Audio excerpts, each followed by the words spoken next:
educativo se espera el veto del presidente Javier Milei hacia esta ley que bueno que lo que hace es imponerle justamente el financiamiento de las universidades al poder ejecutivo y también de los salarios de los docentes y no docentes de nuestras universidades, ¿no? De nuestras Claro. casas de estudios que tan necesarios son y que tanto atraso salarial tienen en lo que va del año 2024. Para hablar de esto estamos en comunicación con el secretario general de la Universidad Nacional de La Plata, nuestra universidad, Patricio Llorente. Patricio, ¿cómo andás? Valentín Cueto y Carlos Martín, te saludamos. Buen día, ¿cómo están? Bien, muy bien. Patricio, para empezar, bueno, contanos un poquito cuál es la situación actual de los trabajadores de las universidades y también de las cuentas de las universidades de cara a lo que es el año, lo que queda del año 2024 y de cara al año que viene. Bueno, mirá, complicado por empezar, si tuviera que elegir una palabra para definirlo. Como ustedes recordarán, el 23 de abril de este año se hizo una gran marcha federal universitaria porque, bueno, el ahogo presupuestario de las universidades estaba poniendo en riesgo la continuidad de las clases, de la actividad en las universidades. En aquel momento, como resultado de esa marcha, que fue histórica en dimensión y en apoyo transversal, porque fue la sociedad la que se hizo cargo del reclamo, más allá de la propia comunidad universitaria. Como respuesta a esa manifestación, el gobierno decidió reforzar el presupuesto de gastos de funcionamiento de las universidades, que en el presupuesto total es alrededor del 10%, porque el otro 90% es salarios. Y bueno, el riesgo de no poder pagar la luz, a pesar de incrementos brutales en las tarifas de luz que hemos sufrido en estos últimos meses, bueno, dejó de ser tan amenazante. Pero al mismo tiempo se fue profundizando un deterioro brutal en los salarios de docentes y no docentes de las universidades, incluso mucho mayor del deterioro general de salarios respecto de la inflación en los últimos meses. El indicador que ayer comentábamos en la sesión de Consejo Superior, compartíamos, era que los salarios de docentes y no docentes universitarios cayó desde diciembre del año pasado en un 25%, mientras que el deterioro general de la administración pública fue de alrededor del 10%. Es decir, en un contexto donde los ingresos de los trabajadores públicos es de todas maneras muy notable, el de los trabajadores de la universidad, docentes y no docentes, ha sido muy superior.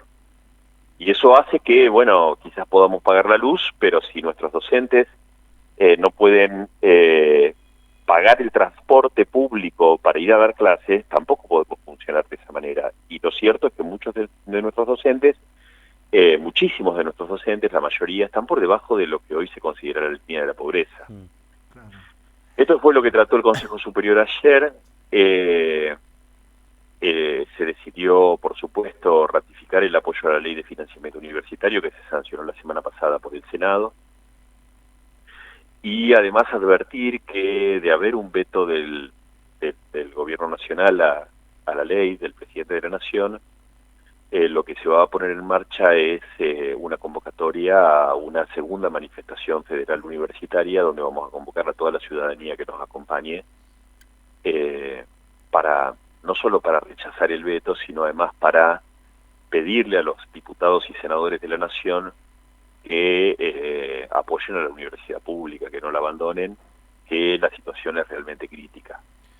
¿Tuvieron algún tipo de contacto con los diputados, con los senadores de la Nación de cara, bueno, a lo que va a terminar siendo una nueva, ¿cómo se dice? Una nueva sesión para tratar el veto de Javier Milei? Sí, tenemos contacto con legisladores nacionales, pero bueno, vamos a ir a fondo en cuanto se produzca el veto, porque lo cierto es que ha sido anunciado. Creo que le quedan 7 días o 6 días para que se venza el plazo para que el presidente tome esa decisión, pero lo cierto es que todavía no está vetada la ley. Claro. Patricio. Así que tenemos poca esperanza en que esto no suceda, pero mientras no se produzca el veto, bueno, estamos a la espera. Patricio, Carlos Martín, buen día. ¿Qué tal? Vos, Buen día. buen día. ¿Crees que el estudiantado va a tener el mismo protagonismo que tuvo en la otra marcha y que esta convocatoria va a superar la anterior? No, no sé si va a superar la anterior o no, son momentos distintos. La sociedad está en un momento distinto, puede llegar a ser mayor porque quizás se sumen otros sectores muy afectados por la política del gobierno. Bueno, el caso más inmediato que tenemos es el veto a la recomposición de las jubilaciones, o puede ser más modesta, porque, bueno, hay muchísimos sectores de la sociedad que están viviendo su propia crisis y que en aquel momento acompañaron y que quizás lo sientan más como una reivindicación sectorial. La convocatoria de las universidades de producirse el veto presidencial va a ser, por supuesto, muy amplia y vamos a pedirle a toda la ciudadanía que nos acompañe. Sabemos que seguramente va a ser una marcha masiva si se produce, pero bueno, ya veremos en el momento que suceda cómo se compara con la marcha anterior. Claro. Son momentos distintos. Sí, sí. Lo que estamos seguros es que si se produce va a ser una manifestación de tremenda contundencia. Seguro. ¿Cuál es el retraso salarial que hoy tienen los docentes y no docentes de las universidades?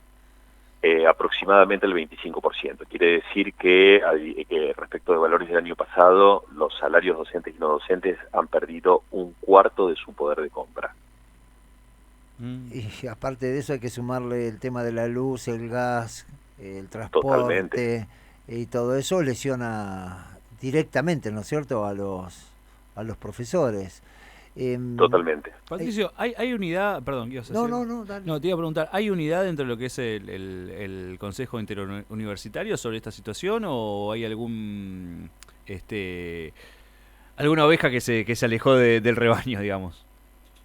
No, hay una muy fuerte unidad, hay un sentido de pertenencia al sistema universitario público muy potente. Y aprovecho además para decirte, porque se me pasó de la pregunta anterior, también hay una enorme unidad dentro de la comunidad universitaria y en particular del sector estudiantil. De que vos me habías preguntado y Sí. se me pasó, nosotros esperamos siempre que el protagonismo lo tengan los estudiantes, que son la razón de ser de la universidad. Ayer en el Consejo, que están representadas todas las agrupaciones estudiantiles de las más diversas identificaciones partidarias o ideológicas, el clima fue de total unidad y de total compromiso. Claro. En ese sentido fue muy conmovedor. En el inicio del debate habló la presidenta de la Federación Universitaria de La Plata y la copresidenta, que una es de la Juventud Universitaria Peronista y la otra es de la Mella, vinculada a Patria Grande. E inmediatamente después habló la presidenta de la Federación Universitaria Argentina, que es de Franja Morada, y todas las intervenciones, que fueron todas muy potentes, fueron exactamente en la misma dirección y con el mismo compromiso. Y eso también es conmovedor, porque después Claro. no es que sean iguales, no es que piensen lo mismo sobre muchísimas cosas, compiten en elecciones donde nadie regala nada a nadie, pero al mismo tiempo las une a todas las agrupaciones estudiantiles un compromiso con la universidad pública tal como la conocemos. Se pidió también que se declare la emergencia estudiantil, ¿no? Ayer. Sí, ayer se declaró emergencia presupuestaria, salarial y estudiantil. La emergencia estudiantil tiene que ver con las dificultades crecientes que encuentran las y los estudiantes para continuar sus estudios, no solo por el aumento general brutal del costo de vida, sino además por el aumento del transporte público, por ejemplo, afecta particularmente al estudiantado. Claro. Tenemos en la provincia de Buenos Aires, por suerte, el boleto universitario gratuito, pero eso cubre una determinada cantidad de viajes, y estudiantes que tienen que tomarse 2 o 3 transportes públicos para llegar a sus clases, les complica de manera muy significativa la posibilidad de continuar sus estudios. Y además, en particular, algunas políticas que eran del gobierno nacional, como las becas nacionales, las becas Progresar, etcétera, no han sufrido, recién hace 15 días sufrieron la primera actualización en todo el año. La primera actualización desde noviembre del año pasado en los montos de las becas, ustedes se imaginarán que han quedado brutalmente desactualizadas. ¿Tenés el número fino de cuánto fue que se desactualizó? Y de 20.000 pesos que eran por mes esas becas a noviembre del año pasado, hoy están en 35.000.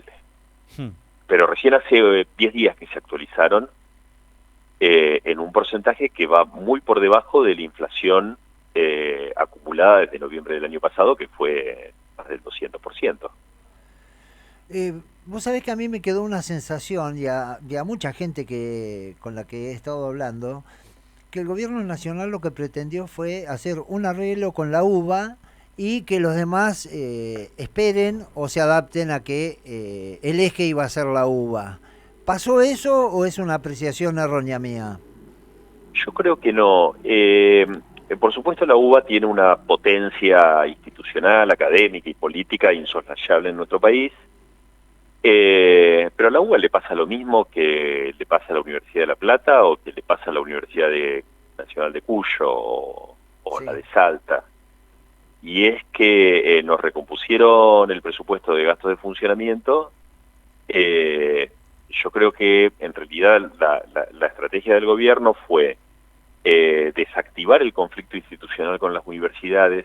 Eso tenía que ver fundamentalmente con el presupuesto de gastos de funcionamiento, y tratar de convertirlo en un reclamo gremial, claro, exclusivamente ajustando brutalmente los sueldos de los trabajadores de la universidad.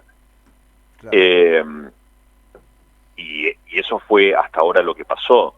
Me parece que el gobierno se siente mucho más cómodo enfrentando un conflicto gremial tradicional con paros, etcétera, que un conflicto institucional con el sistema universitario. Ahora, lo cierto es que esto no es un conflicto gremial tradicional, primero por la brutalidad del ajuste, que se nota que, por los números que yo les decía, está particularmente ensañado con los docentes y los no docentes universitarios, porque más que duplica el deterioro del promedio de los empleados públicos, sino que además lo han llevado a niveles que no es posible sostener la actividad normal de las universidades. Va a llegar un punto en que esto va a afectar severamente la actividad. En muchas universidades ya está sucediendo.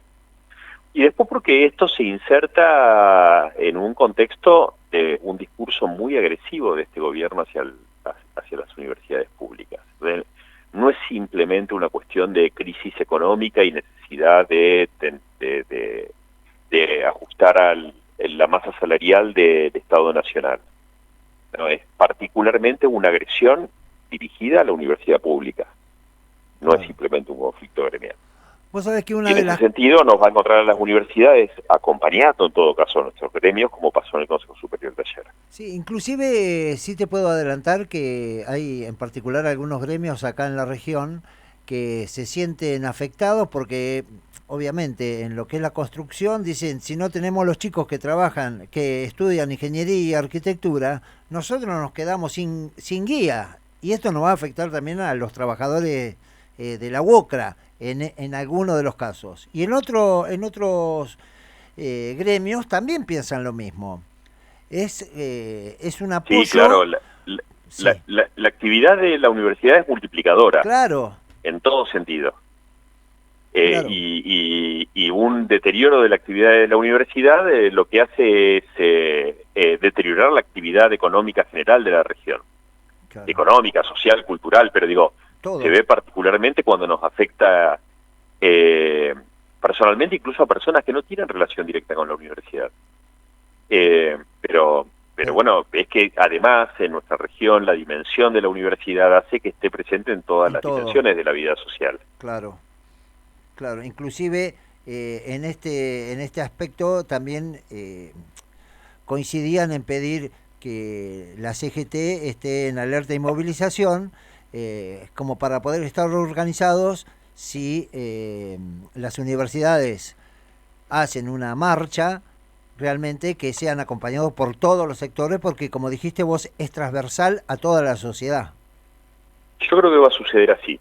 Yo creo que si se llegara a confirmar el veto presidencial a la ley de financiamiento universitario, y esa circunstancia nos pusiera de frente a una convocatoria de una nueva marcha federal universitaria, tal como fue en abril, vamos a recibir la solidaridad y el acompañamiento de muchísimos sectores de la sociedad que no están directamente vinculados a la actividad cotidiana de la universidad, pero formamos parte del mismo entramado económico y social.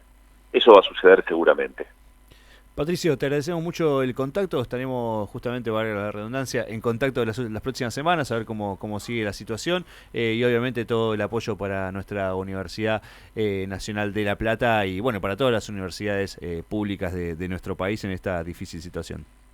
Gracias a ustedes, un abrazo. Un abrazo. Hablamos con Patricio Llorente, secretario general de la Universidad Nacional de La Plata, justamente a propósito de la ley de financiamiento educativo, la ley de financiamiento universitario y su posible veto por parte del presidente de la Nación, Javier Milei, en esta cosa insoportable que tiene, la verdad hay que decirlo, de veto todo lo que saque el Congreso, ¿no? Todo lo que significa un beneficio para algún tipo de segmento de la población, el hombre lo va a vetar porque dice no hay plata, no hay plata, no hay plata. Bueno,